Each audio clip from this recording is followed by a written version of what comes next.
Миний зүгээр санаа бол тэр үед бол биднэрт юу байсан бэ гэхээр за ямар ч байсан бизнес эрхлэхэд бол дамын 8 гэж хэрэгт орохгүй юм байна. 1. Хувьдаа мөнгөтэй гэж болох юм байна. 2. Доллар гэдэг юм бол одоо эрх чөлөөтэй харьцаж болно. Хилээр гарч орж болно. Гадаад улс орныг өөрсдийнхөө болон болцоогоор явж үзэж болох юм байна. Тийшээгээ 8 бизнес эрхэлж болох юм байна. Ерөнхийд том утга агуулгаараа бол яг бас энэ дунд чинь бас нэг нийгмийг өдөөж исэн огшоож исэн юм чинь бол тухайн үеийн дарга сайд нарын эрх ямбыг байхгүй болгоно. Ард дарга хоёр бол яг адилхан эрхтэй байх хэвээр. Адилхан эрх ямтай байх хэвээр гэсэн ийм уриалал зонгод их байсан. Тэгээ ерөнхийн нэг тийм ойлгогдчихсэн зүйл бол за бид нар бол оч үзээгүй ч гэсэн Америк шиг, баруун Европ шиг, Япон шиг болох юм байна гэсэн ерөнхий ойлголт миний үеийнхэн донд болон тэр одоо өөрчлөлтийг дэмжижсэн хүмүүсийн донд их байсан. Тэгээ бид нар тэгж баруун Европын хөгжилтэй том улс орнууд шиг л одоо өөрчлөгдөж тэдний хэв маяг руу орох юм байна гэсэн тийм гордлого гэх юм уу.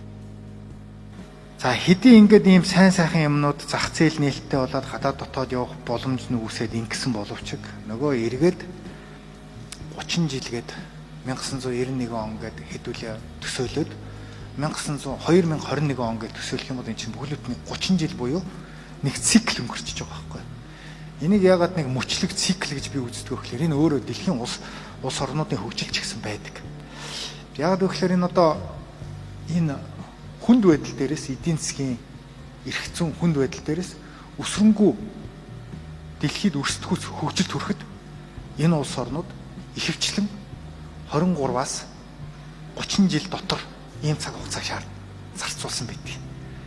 За тэгэхээр энэ нөхцөл байдлуудаас ингээд үгнэх юм бол ер нь бол нөгөө бидний өнгөрөөсөн 91 оноос өнөөдөр 2021 он хүртэл хугацаа бол бидний бүрэн өсрөнгүү хөгжил хийх цаг хугацаа. Тэрнээс биш нэг хитэн байшин баригдсан ч юм уу, хитэн зам баригдсан гэдгээр хэмждэг тийм үзүүлэлт огт биш.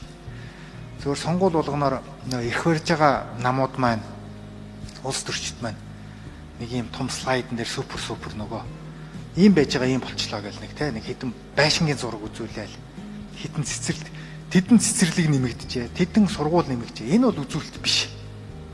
Энэ бол зүгээр энэ бол гайхамшигч биш. Энэ бол зүгээр нөгөө тухайн засгийн газрын зүгээр өдөр тутмын хийх ёстой үүрэгт ажил нь байхгүй. Тэрнээс биш энэ бол гайхамшиг биш.